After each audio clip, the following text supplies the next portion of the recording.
আজি আমি বনাম গাহৰি আৰু ঢেকীয়া ভাজি। আহক চাওঁ কেনেদৰে বনায়। এয়া আছে গাহৰি, কাটি ল'ম এক কৈছে সৰু সৰুকৈ। এয়া ঢেকীয়া দেখিছে। এতিয়া আমি ঢেকীয়াখিনি এনেকৈ ছিঙি ল'ম সৰু সৰু কৰি।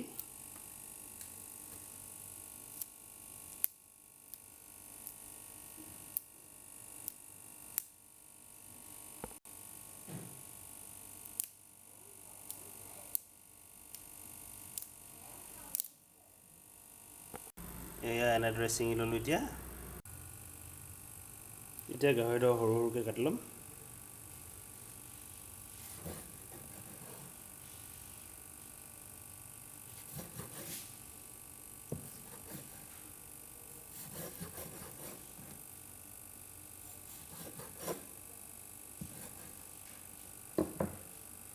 তাৰপিছত এয়া গাহৰিখিনি এনেকৈ সৰু সৰুকৈ কাটি ল'লোঁ। ইয়াৰ পিছতে নহৰু, কেঁচা জলকীয়া, শুকান জলকীয়া, আদা আৰু পিঁয়াজ কাটি ল'লোঁ। এতিয়া মই গেছটো জ্বলাই লৈছোঁ।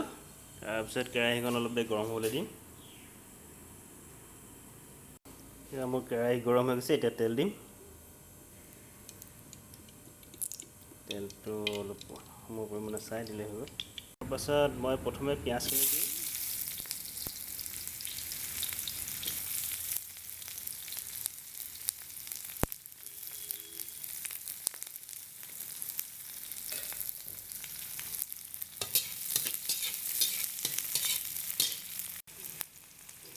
এতিয়া এইখিনি দি দিম।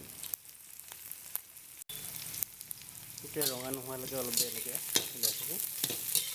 অলপমান ৰঙা হ'বলৈ দিম পিঁয়াজ নহ'লেখিনি মছলাখিনি। এয়া অলপমান ৰঙচুৱা হৈছে। এতিয়া ইয়াত গাহৰিখিনি ঢালি দিম।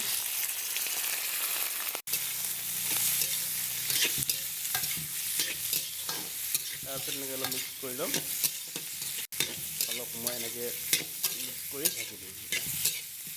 এতিয়া আকৌ হিলাই দিম।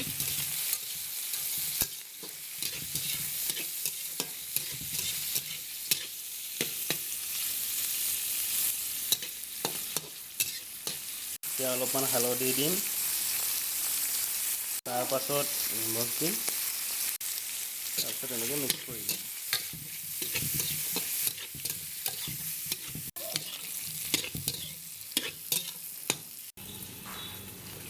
এনেকৈ মাজে মাজে হিলাই থাকিম আমি, যাতে লাগি নধৰে কেৰাহীখনত। তাৰপিছত এতিয়া ঢেকীয়াখিনি দি দিম।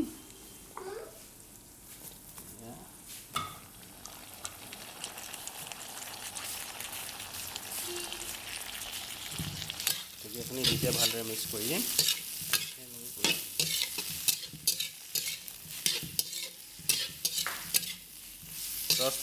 10-15-20 মিনিটমান এনেকৈ থৈ দিব লাগিব সিজালৈকে।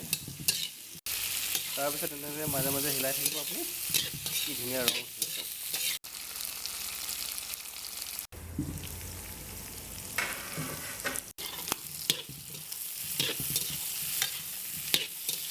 মোৰ ঢেকীয়া ভাজি হৈ গৈছে। ঢেকীয়া আৰু গাহৰি ভাজি। আৰু ঠিক 5 মিনিটমান ৰখাৰ পিছতে নমাই দিব পৰা যাব।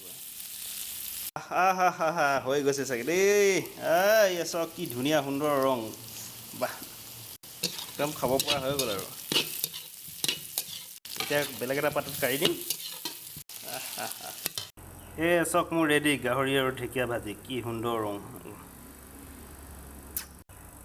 ভিডিঅ'টো আজিলৈ ইমানতে সমাপ্ত। ধন্যবাদ।